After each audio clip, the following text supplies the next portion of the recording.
ভাষা আছে কিন্তু কণ্ঠস্বর ব্যবহার হয় না, এটি নীরবতার ভাষা। কাব্যিক অর্থে নয়, এমনই শব্দহীন ভাষায় বিশ্বব্যাপী কথা বলছে অসংখ্য মানুষ।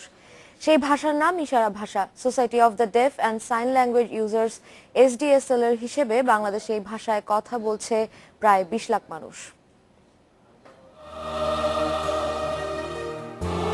বাংলাদেশে 41টি ভাষায় মনের ভাব প্রকাশ করছে মানুষ। এর মধ্যে বাংলা ভাষার পর এ ভূখণ্ডে সবচেয়ে বেশি মানুষ যে ভাষায় ভাব আদান প্রদান করেন সেটির নাম ইশারা ভাষা। এ ভাষার বর্ণমালা আছে নিজস্ব শব্দ ভাণ্ডারও। তবে ভাষার অধিকারের আলোচনায় সবসময়ই উপেক্ষিত ইশারা ভাষা।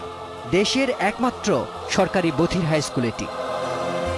এখানে শিক্ষক ও শিক্ষার্থীদের সবাই ইশারা ভাষায় কথা বলেন, গাইতে পারেন গানও। সরকারি হিসেবে সারা দেশে মাত্র 7টি প্রাথমিক বিদ্যালয়ে এ ভাষায় পাঠদান করানো হয়। ফলে স্কুলের গণ্ডি পেরুলেই ছাত্রছাত্রীদের শিক্ষা জীবনের ইতি ঘটছে। আপনারা জানেন যে লেখাপড়ার জন্য 3টি ইন্দ্রিয়ের দরকার, দেখা, শোনা, বলা। তারা শুধু দেখতে পারে, শুনতে পারে না এবং বলতেও পারে না। তাই তাদেরকে পূর্ণাঙ্গ শিক্ষা দেওয়াটা অত্যন্ত কঠিন এবং কষ্টসাধ্য ব্যাপার। তারা ইশারা ভাষার উপর নির্ভরশীল।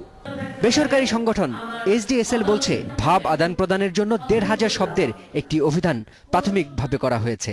সেই অভিধান অনুযায়ী স্কুলগুলোর শিক্ষকদের মাত্র 13 দিনের একটি প্রশিক্ষণ দেওয়া হয়।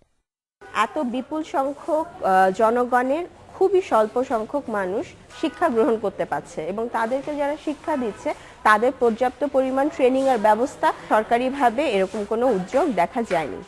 2009 সালে প্রধানমন্ত্রী শেখ হাসিনার অনুমোদনে বাংলা ইশারা ভাষার আনুষ্ঠানিক স্বীকৃতি দিতে পরিপত্র জারি হয়। পরে ইশারা ভাষার প্রমিতকরণে সমাজসেবা অধিদপ্তর একটি কমিটি করে। তবে এখনও তৈরি হয়নি পূর্ণাঙ্গ অভিধান। 6 ভলিউমের একটি 3600 শব্দ বিশিষ্ট একটি অভিধান আছে।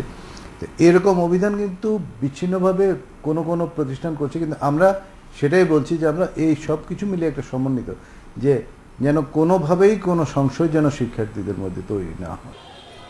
শ্রবণ প্রতিবন্ধীরা জানান, ইশারা ভাষা মাতৃভাষা না হয় কোনো পদক্ষেপ নেয়নি আন্তর্জাতিক মাতৃভাষা ইনস্টিটিউটও। ফলে এই ভাষাটির তেমন কোনো অগ্রগতি হচ্ছে না। শিমুল বাশার, ইন্ডিপেন্ডেন্ট নিউজ, ঢাকা।